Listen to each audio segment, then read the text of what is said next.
Au nom de Dieu, le tout miséricordieux, le très miséricordieux, louange à Allah Seigneur de l'univers. Que la paix et les bénédictions soient sur le guide des envoyés et le sceau des prophètes. Aujourd'hui, mes chers frères, nous allons aborder le sujet de celui qui guide, ainsi que de sa famille, de ses compagnons et de tous ceux qui marchent sur ses pas jusqu'au jour du jugement dernier. Le dernier envoyé aux enfants d'Israël avant l'arrivée de notre cher prophète Mohammed, que la paix et les bénédictions d'Allah soient sur lui, fut le dernier prophète. Entre notre prophète et lui, il n'y eut nul autre prophète. Connaissez-vous ce personnage? Il s'agit d'Issa, fils de Mariam, que la paix soit sur lui à cette époque. Au sein de la communauté des enfants d'Israël se côtoyaient des âmes dévouées à Dieu, des fidèles sincères, mais aussi des esprits incrédules, des individus corrompus qui avaient dévié du droit chemin. Parmi ceux qui se tiennent loin de la vérité, Allah a distingué une lignée bénie, une lignée pure et noble, la descendance d'Imran.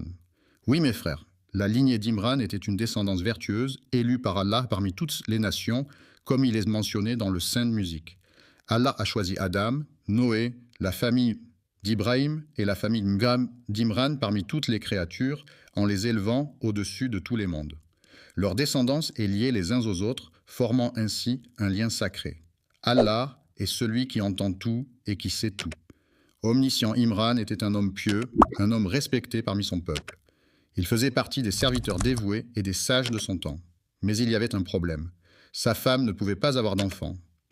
Les années passaient, mais elle ne tombait pas enceinte. Un jour, alors qu'elle marchait, la femme d'Imran vit un oiseau en train de nourrir son petit. Elle observe avec attention cette scène attendrissante. La mère donnant de la nourriture à son oisillon avec amour et douceur, son cœur se serra. Elle ressentit un profond désir d'avoir un enfant qu'elle pourrait serrer dans ses bras, un enfant qu'elle pourrait aimer et chérir comme cette mère oiseau aimait son petit. Mais elle était déjà âgée, pourtant elle ne perdit pas espoir. Elle leva les mains vers le ciel et fit une prière sincère à Allah. Elle l'implora avec tout son cœur. « Ô mon Seigneur, accorde-moi un enfant. Si tu m'exauces, je te fais la promesse que cet enfant sera entièrement dédié à ton. Il s'engagera pleinement au service de la demeure d'Allah. Car à cette époque, mes frères, ceux qui désiraient consacrer un enfant à Allah, les enfants, élevés dans l'amour du divin, grandissaient en prenant soin de la maison de Dieu à Jérusalem. Ils servaient avec dévotion les fidèles, veillant à la propreté et à la pureté des lieux sacrés confiés au service de Beytul Maqdis. En se plongeant dans la prière et l'adoration, un miracle se produisit. Allah exauça sa requête et elle fut comblée. Son ventre prenait des formes de plus en plus généreuses, témoignant de la concrétisation imminente de son souhait le plus cher. Et puis, le moment tant attendu survint enfin. Elle donna naissance à son précieux trésor. Enfant. Mais en regardant le nouveau-né, elle fut surprise. C'était une fille. Or, dans leur tradition, seuls les garçons étaient envoyés au service du temple. Elle se demanda alors, « Que vais-je faire? Comment pourra-t-elle servir la maison d'Allah ?» Dans son étonnement, elle s'adressa à Allah et dit, « Seigneur, j'ai donné naissance à une fille et tu sais mieux que moi ce que j'ai mis au monde. » Un garçon et une fille ne sont pas pareils, mais Allah savait mieux qu'elle ce qu'il avait voulu pour elle. Amen. Cet enfant était spécial, très spécial. Alors la femme d'Imran prit une grande décision. Elle appela sa fille Mariam et fit une autre prière. « Ô Allah, je place cet enfant sous ta protection, ainsi que sa future descendance contre le diable maudit. » Et Allah exauça sa prière. Ainsi naquit Mariam, la mère du prophète Isaac, que la paix soit sur eux, et ainsi Allah accepta la prière de la mère de Mariam. Mes frères, savez-vous qu'à la naissance, chaque bébé est touché par le diable? Oui, notre bien-aimé prophète, que la paix et la bénédiction d'Allah soient sur lui, nous l'a enseigné. Quand un enfant vient au monde, le diable le pique de son doigt, ce qui fait que le bébé pousse un cri. Mais il y a deux exceptions dans toute l'histoire de l'humanité. Mariam et son fils Isa, que la paix soit sur eux. Pourquoi? Parce que sa mère l'avait confiée à Allah avant même sa naissance en demandant qu'il la protège, elle et sa descendance du diable maudit. Mais mes enfants, Mariam n'avait qu'un seul enfant. Le prophète Isa, il ne s'est jamais marié, il n'a jamais eu d'enfant. Sa lignée s'est donc arrêtée là. Mais Allah a protégé Mariam et son fils de toute influence du diable. Le temps passa. Mariam grandit sous la protection d'Allah. Sa mère l'éleva avec amour et atchakshum. Sagesse, puis, quand elle devint assez grande, elle voulut accomplir la promesse qu'elle avait faite à Allah, envoyer sa fille au service de Baytul Maqdis, la mosquée sacrée de Jérusalem. Mais il y avait un problème. Mariam était une fille. Or, dans la tradition, ce sont toujours des garçons qui servaient dans le temple. Un garçon pouvait se débrouiller seul. Il pouvait vivre au sein du sanctuaire, mais une fille, elle avait besoin d'un protecteur, quelqu'un, pour s'occuper d'elle, la nourrir, la protéger. Alors quand les sages et les prêtres du temple apprirent qu'une fille allait être confiée au service d'Allah, ils furent surpris, mais cette fille n'était pas comme les autres. C'était Mariam issue d'une famille connue pour sa piété et son amour pour Allah. Tout le monde voulait s'occuper d'elle. Les hommes pieux, les adorateurs d'Allah, les sages du temple, tous venaient en disant « C'est moi qui vais prendre soin d'elle. Non, c'est moi qui vais la protéger et veiller sur elle. » Parmi eux, il y avait un prophète, un homme sage et pieux. Zacharia, que la paix soit sur lui. Zacharia avait un lien particulier avec Mariam. Vous savez pourquoi? Parce qu'il était le mari de la sœur de Mariam. Ce qui veut dire que le fils de Zacharia, Yahya et Issa, que la paix soit sur eux, étaient cousins. Zacharia voulait s'occuper de Mariam, mais les sages du temple refusèrent. Non, nous aussi nous voulons nous occuper d'elle. Alors que faire comment choisir celui qui allait prendre soin de Mariam, ils décidèrent de tirer au sort l'épreuve du destin. Tout le monde voulait s'occuper de Mariam. Ils savaient que c'était une famille pieuse, une famille bénie. Tous voulaient avoir l'honneur de veiller sur cette jeune fille qui grandirait au service d'Allah. Le prophète Zacharia, que la paix soit sur lui, dit « C'est moi qui vais la prendre en charge. » Mais les autres répliquèrent « Non, non, nous aussi nous voulons nous occuper d'elle. » Ils décidèrent alors de tirer au sort. Comment? Avec leur propre stylo. À cette époque, les érudits et les pieux avaient des plumes pour écrire la parole d'Allah. Alors ils dirent « Mettons tous nos stylos ensemble. Nous laisserons un enfant innocent et pur en choisir un. Celui qu'il prendra désignera celui qui s'occupera de Mariam, et chaque fois c'est le stylo de Zacharia qui était choisi. Mais certains n'étaient pas convaincus. Ils dirent « Essayons autrement. Jetons nos plumes dans le fleuve et voyons celle qui remontera à contre-courant. Celui dont la plume défiera la rivière sera choisi. » Ils jetèrent honnêtement dans l'eau, et à chaque fois la plume de Zacharia remontait seule à contre-courant du fleuve. 3 fois ils essayèrent. 3 fois la plume de Zacharia défia l'eau. C'était un signe d'Allah.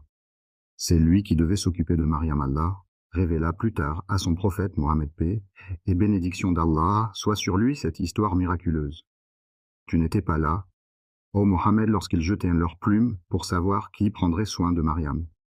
Tu n'étais pas là lorsqu'ils se disputaient à son sujet. Une jeune fille, pas comme les autres. Zacharia amena alors Mariam au sein du temple de Jérusalem et lui prépara une chambre spéciale, un endroit noble et pur, une sorte de mihrab, un espace surélevé où elle pouvait prier et se consacrer à l'adoration d'Allah. Elle partageait son temps entre le service du temple, aider ceux qui priaient, prendre soin de la maison d'Allah et l'adoration pure où elle restait seule à invoquer son Seigneur. Mais il y avait quelque chose d'extraordinaire. À chaque fois que Zacharia entrait dans sa chambre, il trouvait chez elle de la nourriture. Un jour, il lui demanda « Miam, d'où viens-tu cette nourriture ?» car c'était étrange. Il voyait des fruits d'hiver en été et des fruits d'été en hiver. Elle répondit simplement avec une foi inébranlable. « C'est d'Allah. Allah donne à qui il veut, sans compter. » Zacharia fut bouleversé.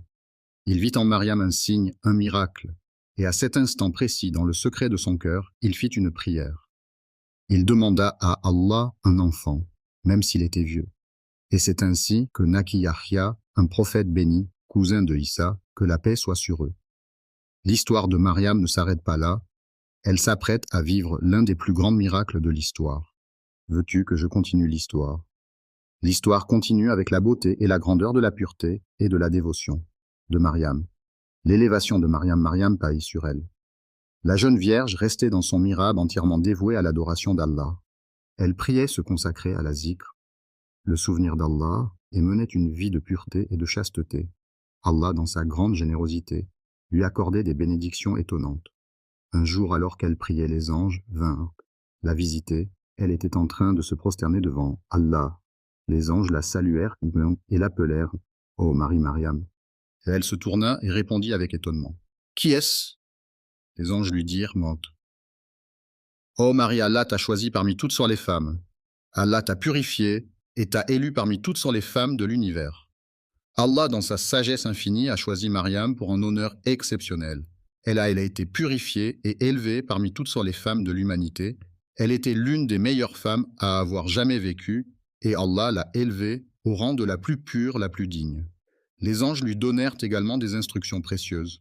Fais la prière en toute humilité, fais le sujud prosternation, et leur quoi. Inclinaison avec les autres qui adorent Allah. La distinction divine de Mariam dans l'islam. Le prophète Mohammed, paix et salut sur lui, a d'ailleurs confirmé cet honneur lorsqu'il a dit « Les meilleures des femmes sont 4. Mariam, la fille d'Imran Khadija, la fille de Ouaylid, Assia, l'épouse de Pharaon, et Fatima, la fille de Mohammed. Et salut sur lui. Il a également dit à propos d'Aïcha qu'Allah l'agrée, et j'ai préféré Aïcha sur les autres femmes comme le tari est préféré à tous les autres aliments. La grandeur spirituelle de Mariam, choisie par Allah pour sa pureté, et sa dévotion ne quittait presque jamais son mihrab, consacré à l'âme, elle dansait au rythme de la prière et de l'adoration, demeurant en communion constante avec Allah à chaque instant de sa vie. Il advint un jour que Mariam, cette femme d'une piété et d'une dévotion inégalée, reçut une nouvelle encore plus majestueuse. Alors qu'elle se trouvait lors d'un moment mirable, une nouvelle extraordinaire vint à elle. Les anges lui révélèrent qu'elle porterait en son sein un enfant qui serait Issa, le fils de Mariam, émerge comme l'un des éminents envoyés d'Allah. L'histoire se poursuit avec la réponse céleste et miraculeuse de l'ange Gabriel à Mariam, apportant paix et réconfort. Un jour, après avoir quitté la mosquée où elle se recueillait avec ferveur, Mariam fut surprise par l'apparition de l'ange Gabriel et la conception miraculeuse d'Isa. Dans une situation pressante, loin des limites sacrées du sanctuaire, elle repéra soudain un individu empreint de précaution, ce qui l'incita à prendre ses distances. En quête de protection divine, je me réfugie sous l'aile miséricordieuse d'Allah pour me prémunir de toi, ô pieux. Elle croyait avoir affaire à un homme. En apparence banale, il s'avéra en fait que c'était l'ange Gabriel qui avait pris une forme humaine. Sa réponse fut alors « Je suis le messager de ta destinée. Ô Majesté, c'est avec une joie indicible que je vous annonce la venue au monde d'un enfant d'une pureté rare. » Mariam, les yeux écarquillés et la bouche grande ouverte, répliqua. Avec une candeur touchante, elle s'interrogea. « Comment pourrais-je concevoir un enfant sans avoir été approchée par aucun homme, sans être une femme aux mœurs légères ?» Cette nouvelle la laissait perplexe, elle qui brillait par sa pureté et son engagement sans faille. Elle s'interrogeait sur la manière dont elle pourrait concevoir un enfant sans avoir connu l'étreinte d'un homme, elle qui était si fière de sa réputation, de son honneur et de sa chasteté. L'ange Gabriel, posé sur l'épaule du prophète, lui répondit avec assurance. « C'est ainsi que le destin l'a tracé, ne crains point les remous sociaux qui suivront cette annonce. Il est aisé pour lui, ce garçon deviendra un symbole pour tous et une bénédiction de notre part, une merveille céleste. » Allah demanda à l'ange Gabriel de déposer en elle le souffle de la conception, permettant ainsi la naissance miraculeuse d'Isa, le fils de Marie. Ce que Mariam ignorait à ce moment-là, c'était que le miracle divin qu'elle s'apprêtait à vivre allait non seulement éblouir l'humanité, mais aussi se révéler comme une manifestation éclatante de miséricorde à son égard. Le futur enfant d'Isa grandira pour devenir un être d'une importance colossale. Sa naissance sera un événement monumental pour... Quel destin attend l'humanité après ce prodige de la conception? Comment Mariam et la société réagiront-elles à cette naissance miraculeuse? C'est par l'entremise de l'ange Gabriel que le vêtement de Marie reçut une brise céleste, laquelle se fraya un chemin jusqu'à son ventre pour y opérer une conception miraculeuse. Ainsi fut-il sans précédent. Un simple contact humain a suffi, et à partir de ce moment-là, elle se retrouva enceinte. C'était comme si un miracle divin, sans pareil, s'était produit, un acte direct de la volonté d'eux. Après avoir conçu un enfant divin, Marie se retira loin des regards indiscrets, cherchant refuge dans un lieu retiré pour protéger son précieux secret. Elle portait en son sein l'enfant d'Issa, et déjà les chuchotements et les interrogations s'élevaient, enveloppant cette situation à la fois étrange et miraculeuse. Au fond d'elle, elle était consciente qu'elle portait en elle un messager divin, un symbole unique pour l'humanité. Un jour, Mariam croisa la route de la mère de Yahya, celle-là même qui était enceinte à son tour. Les deux femmes partagèrent un instant chargé d'émotions. La mère de Yahya partagea une vision spirituelle qu'elle avait eue, racontant à Mariam s'aperçoit que ce qui réside en elle s'incline humblement face à ce qui habite en toi, exprimant ainsi respect et admiration. Adoration fervente. Les deux femmes, éblouies par la magnificence des prodiges divins qui s'accomplissaient en elles, s'étaient évanouies.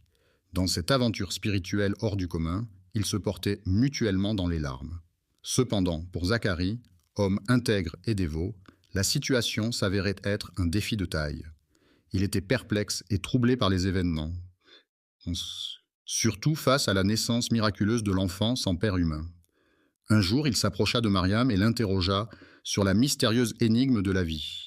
Peut-il exister, par le plus grand des prodiges, une croissance sans graine, une naissance sans commencement? Il est envisageable qu'un enfant vienne au monde sans la présence d'un père. Mariam, empreinte de sagesse et de foi, répliqua sans la moindre hésitation. Oui, c'est possible, car Allah a donné naissance à Adam sans père. Si Allah a pu façonner l'humanité de cette façon, il n'y a rien d'insurmontable pour lui. Zacharie, imprégné de sa sagesse et de sa réponse, réalisa que cet événement était divinement orchestré. Mariam rassura Zacharie en lui disant que sa grossesse était divine, faisait partie du plan de Dieu et qu'elle avait été annoncée par un messager d'Allah. Le Messie Issa, fils de Mariam, était clairement confirmé par la volonté divine et les miracles continuaient à l'entourer, faisant de lui un signe pour le monde. L'humanité était sur le point de recevoir un prophète de Dieu dont le message serait une lumière pour les générations futures. Quel destin attendaient Mariam et Isa par la suite?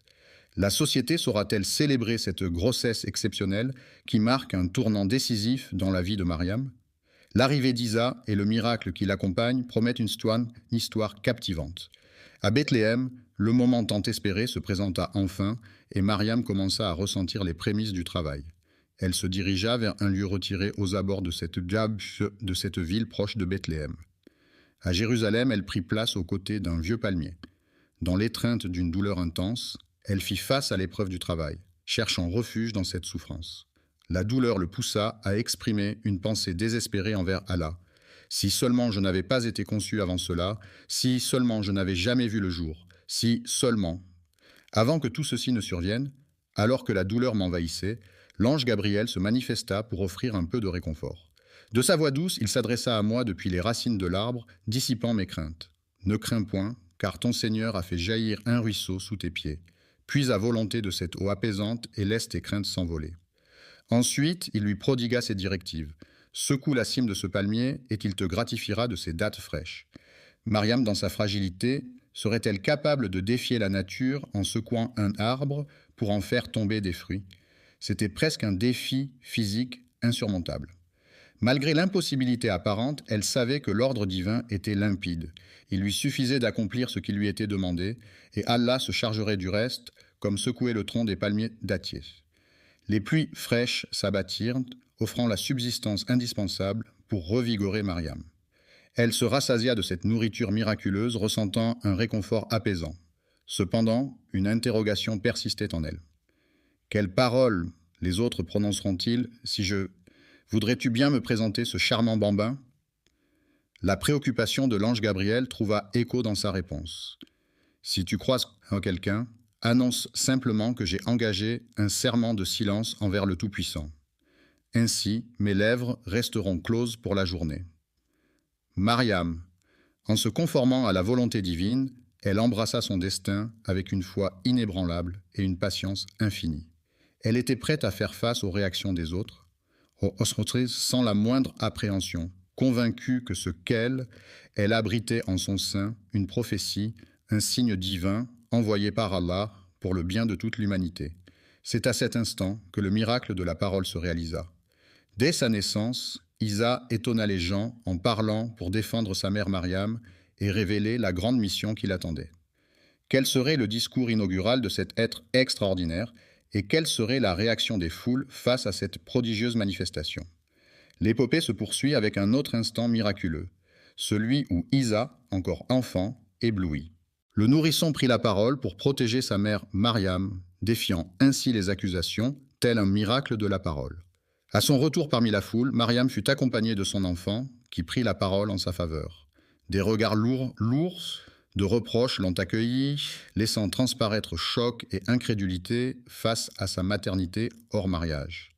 Les murmures complices ont alors commencé à danser entre les convives. « Mariam, quelle transgression monumentale as-tu commise? Quelle action terrible as-tu donc osé réaliser? Ton père en est accusé. Nul ne pouvait accuser ton père d'être un scélérat, ni ta mère d'être impure. Comment oses-tu nous montrer un enfant de cette façon ?» Les reproches fusaient, les regards méprisants se tournaient vers Mariam, ignorant l'épreuve qu'elle traversait. La traversée était une quête sacrée, mais au lieu de prononcer des mots, Mariam leva simplement le bébé qu'elle tenait dans ses bras, laissant le silence parler à sa place. Elle avait juré de se taire, laissant le nourrisson devenir sa voix. Issa, dans un prodige céleste, s'exprima pour la première fois en prononçant ces paroles stupéfiantes, alors qu'il n'était encore qu'un nourrisson dans son berceau. « Je suis. Le généreux d'Allah m'a confié le livre sacré et m'a élevé au rang de prophète. Sa bénédiction m'accompagne partout où je me trouve. » L'émerveillement était à son comble lorsque les premiers mots d'un nouveau-né ont résonné. Les paroles d'Isaac, empreintes d'une sagesse protectrice envers sa mère et annonçant sa propre mission prophétique, résonnaient clairement et semblaient inspirées par une force divine. Il déclara non seulement sa soumission à Allah, mais se révéla aussi en tant que prophète, messager béni, destiné à éclairer les hommes. Il exposa qu'il apportait un message et une mission divine bien au-delà. La grandeur d'Allah et la véracité de la mission d'Isaac se révélèrent bien au-delà de ce que les gens pouvaient alors concevoir. Ce prodige ne laissait plus place au doute dans la communauté quant à l'innocence de... Le début de la vie de prophétie et de sagesse de Mariam fut marqué par ce miracle, tandis qu'Isaac, tout au long de son existence, allait semer des miracles pour éclairer la voie de son peuple. La prodigieuse capacité de l'enfant à s'exprimer dès son plus jeune âge demeure l'un des témoignages les plus éloquents de la toute-puissance d'Allah, illustrant que rien n'est hors de sa portée. La saga se poursuit avec la parole céleste d'Isa, un prodige supplémentaire qui a illuminé son existence dès ses premiers instants. Les paroles inaugurales d'Issa et ses prémices prophétiques. Issa, ce tout petit être, commence à articuler des mots qui semblent révéler une mission céleste. D'abord, il proclame « On m'a prescrit la prière et l'aumône aussi longtemps que je vivrai. Je m'engage à vivre avec bienveillance envers ma mère, sans arrogance ni tristesse. Que la paix m'accompagne du jour de ma naissance jusqu'à celui de ma mort, le jour où je renaîtrai à la vie. » Ces mots sont une illumination céleste. En énonçant ces paroles, Issa se distingue parmi les élus d'Allah. Ce prodige révèle qu'il était prédestiné à une mission prophétique dès sa tendre enfance. Il continue en « Il est impensable qu'Allah ait un enfant, que sa gloire soit exaltée. Lorsqu'il souhaite quelque chose, il se contente de dire « Soit » et cela advient. Allah est mon Seigneur, tout comme il est le vôtre. Seigneur, vénère-le, car c'est la voie juste. » Ce discours revêt une importance cruciale. Isa proclame qu'il est le serviteur d'Allah et non pas un fils d'Allah. Alors que d'autres clamaient, il les encourageait à ne vénérer que Allah, l'unique objet de culte. Ce discours résonne avec les principes essentiels de l'islam, mettant en avant l'unicité de sa divinité. Isaac se présente comme le messager divin, chargé de conduire les âmes égarées sur le sentier lumineux de la pure dévotion. Les prodiges et les premières démonstrations de la toute-puissance divine d'Allah se firent de voir dès le plus jeune âge d'Isaac, alors qu'il n'était encore qu'un nourrisson. Dès ses premiers instants, il tressait des louanges à Allah, maître de l'univers. Les mouvements de sa langue révélaient son adoration, chantant les louanges d'Allah et magnifiant son nom. Issa murmurait des paroles empreintes de sagesse, révélant une profondeur bien au-delà de ses années.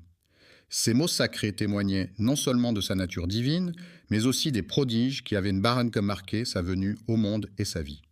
Les prodiges de Qadès ne tardaient pas à se manifester autour de lui, révélant sa mission d'envoyé divin, porteur de la nature sacrée d'Isa et de son unicité. Isaac proclame avec conviction la singularité divine et rappelle que Jésus est un envoyé de Dieu chargé d'orienter l'humanité. Il insiste sur sa mission.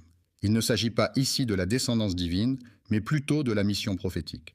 Ce message nous convie à honorer Dieu seul, sans aucune autre divinité à ses côtés. Isaac, ce prodige divin, ne se contentait pas d'être un simple enfant, mais bien un prophète hors du commun. En grandissant, il dévoilait peu à peu son pouvoir à travers des miracles éblouissants. Dès son plus jeune âge, il exprimait sa gratitude envers Allah à travers chacun de ses actes, incarnant ainsi les manifestations de la grandeur divine. Il se distinguait comme un exemple de piété, de foi et de dévotion. C'est grâce à ces prodiges étonnants et à cette ferveur spirituelle qu'il a acquis le statut de prophète éminent, non seulement dans l'islam, mais également au sein d'autres traditions monothéistes. C'est ainsi que se tisse le lien indéfectible avec la foi. Il convient de souligner que selon la croyance islamique, Jésus n'est ni le Fils de Dieu ni d'essence divine, mais un prophète envoyé par Allah, tout comme Mahomet. Dans l'islam, la foi en l'unicité de Dieu est fondamentale et tout croyant doit se soumettre exclusivement à Allah, malgré les miracles attribués à Jésus et les incertitudes des Juifs. Alors qu'Is grandissait, des miracles extraordinaires se produisaient autour de lui, mais les Juifs, malheureusement, refusaient de reconnaître ces signes comme étant d'origine divine. Au contraire, ils persistaient dans « Mariam a été rejetée et accusée de péché par les autres. On l'a accusée d'adultère, de faux témoignages, et des calomnies ont été répandues à son sujet, prétendant qu'elle avait fauté. Accusée d'un acte scandaleux pour avoir conçu un enfant hors mariage, Isaac a répondu en multipliant les miracles. Ces prodiges, loin de dissimuler la vérité de sa mission, l'ont au contraire révélée avec éclat. La puissance d'Allah se manifestait à travers la création d'oiseaux en argile par Issa, qui avaient le don de modeler des formes à partir de cette matière. Ensuite, d'un souffle, il insufflait la vie à ses créations. Ces êtres se métamorphosèrent en volatiles sous l'œil bienveillant d'Allah. Point de sortilège ou de supercherie en ces instants, mais bien un prodige céleste révélant la toute-puissance divine. Isa, le guérisseur des âmes perdues, possédait le don de redonner la lumière aux yeux éteints, même à ceux qui n'avaient jamais vu le monde, en dissipant leur obscurité d'un simple effleurement. Les lépreux retrouvaient une peau saine et intacte sous l'impulsion divine d'Allah. De même, Isa avait le pouvoir de ressusciter les morts pour une troisième fois. À maintes reprises, les défunts ont été ramenés à la vie, démontrant ainsi que ces capacités émanaient directement d'Allah. Voici le prodige de la femme en deuil. Un jour, Isaac croisa le chemin d'une femme en larmes, agenouillée près d'une tombe. Son chagrin était si profond, si déchirant, car sa fille venait de s'éteindre. La femme, dans son désespoir, semblait porter le poids du monde sur ses épaules. Désespoir avait fait le serment solennel de ne pas abandonner le caveau tant que sa fille ne serait pas revenue à la vie. Isa s'avança vers elle et lui demanda la raison de ses larmes.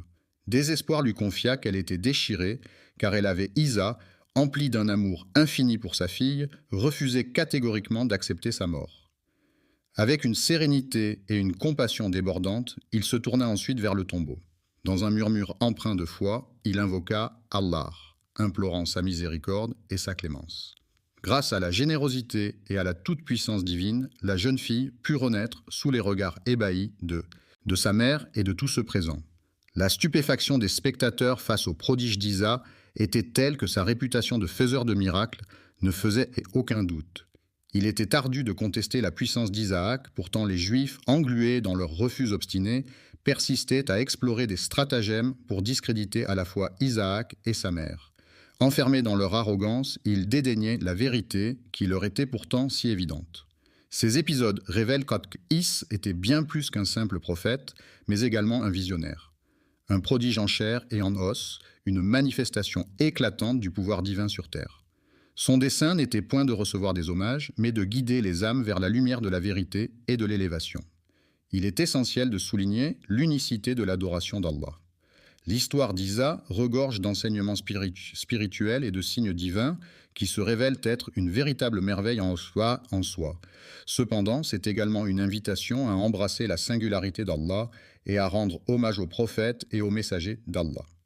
L'histoire se poursuit en dévoilant de nouveaux miracles, témoignant ainsi de sa toute-puissance. Isaac fut touché par la détresse de la femme en deuil, qui pleurait la perte de sa fille chérie. Dans un élan de compassion, il entreprit de réanimer l'enfant, défiant ainsi la fatalité de la mort. Issa, empli de compassion, interrogea la femme sur sa foi en la résurrection de sa fille. Cette dernière répondit positivement. Isa se tourna solennellement vers la tombe, invoquant la permission d'Allah pour ordonner à la jeune défunte de quitter sa demeure souterraine. Après avoir répété son commandement à 2 reprises, au troisième appel, le tombeau se fissura et la jeune fille émergea, éblouissante. Elle était vivante mais terrifiée, ses cheveux avaient maintenant viré au gris par la peur, et elle confia à Issa que dès qu'elle avait entendu la voix d'Issa pour la première fois, elle avait été saisie par une force divine. Au réveil, une deuxième voix chuchotait près de sa tête, tandis qu'un ange l'accompagnait. Puis, une troisième voix lui insuffla la vie.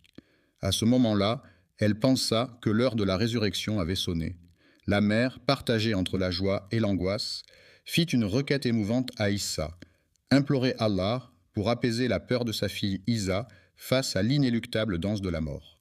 Après avoir partagé son souhait d'apaiser la terreur du dernier soupir, la jeune fille fut ramenée à sa tombe. Même face au prodige évident réalisé par Isaac, les Juifs ne pouvaient s'empêcher de Issa, investi de la sagesse et de la connaissance divine d'Allah, était soumis à un interrogatoire visant à le défier et à le déstabiliser. Accorder s'est prêté au jeu en répondant à leurs questions, démontrant ainsi qu'ils avaient une connaissance approfondie de ce qui se déroulait dans leur demeure, leurs habitudes alimentaires, leurs possessions et leurs secrets bien gardés. Son pouvoir prophétique, en étroite connexion avec Allah, se manifestait clairement. Pourtant, face à cette évidence, les Juifs persistaient dans leurs incertitudes. Allah, dans sa sagesse infinie, a dépeint dans le Coran ce croyant comme un messager divin envoyé aux enfants d'Israël, porteur de signes éclatants et de vérités indubitables. Isa révéla avec évidence que par la grâce d'Allah, il avait le pouvoir de façonner des oiseaux en argile, de leur insuffler la vie et de les voir s'envoler dans les cieux. L'autorisation divine de rendre la vue aux aveugles de naissance, leur offrant ainsi la lumière qu'ils n'avaient jamais connue, et de restaurer la peau des lépreux, effaçant ainsi les stigmates de cette maladie. Ressusciter les défunts sur simple demande de ceux qui avaient la foi, c'était là l'œuvre de la volonté divine, bien plus que des capacités individuelles. Isa, Allah régnait en tant que souverain de toute existence, détenteur unique du souffle de vie, tandis qu'Isaac se voyait comme un humble vecteur de la puissance céleste. Révélant aux hommes des preuves éclatantes de la magnificence d'Allah, la prophétie d'Isa inclut non seulement des miracles, mais aussi la prédiction de l'avènement d'un prophète à venir. Ahmad, le mystérieux porteur de lumière, était destiné à poursuivre l'œuvre céleste initiée par Isa et à révéler un message inédit à l'ensemble de l'humanité. Mohammed, que la paix et les bénédictions soient sur lui, a désigné Issa comme son successeur pour parfaire la révélation d'Allah. Les miracles d'Issa sont une preuve éclatante de cela. Baignant dans la lumière de la puissance divine, son rôle en tant qu'intermédiaire et humble serviteur d'Allah occupe une place primordiale dans la doctrine islamique. Ces actes viennent rappeler aux fidèles la valeur de la soumission totale. Allah guide ceux qui ont la foi pure et qui saisissent les signes célestes révélés à travers les prophètes. L'épopée se sagesse, puis, quand elle devint assez grande, elle voulut accomplir la promesse qu'elle avait faite à Allah, envoyer sa fille au service de Baytul Maqdis, la mosquée sacrée de Jérusalem. Mais il y avait un problème. Mariam était une fille. Or, dans la tradition, ce sont toujours des garçons qui servaient dans le temple. Un garçon pouvait se débrouiller seul. Il pouvait vivre au sein du sanctuaire, mais une fille, elle avait besoin d'un protecteur, quelqu'un, pour s'occuper d'elle, la nourrir, la protéger. Alors quand les sages et les prêtres du temple apprirent qu'une fille allait être confiée au service d'Allah, ils furent surpris, mais cette fille n'était pas comme les autres.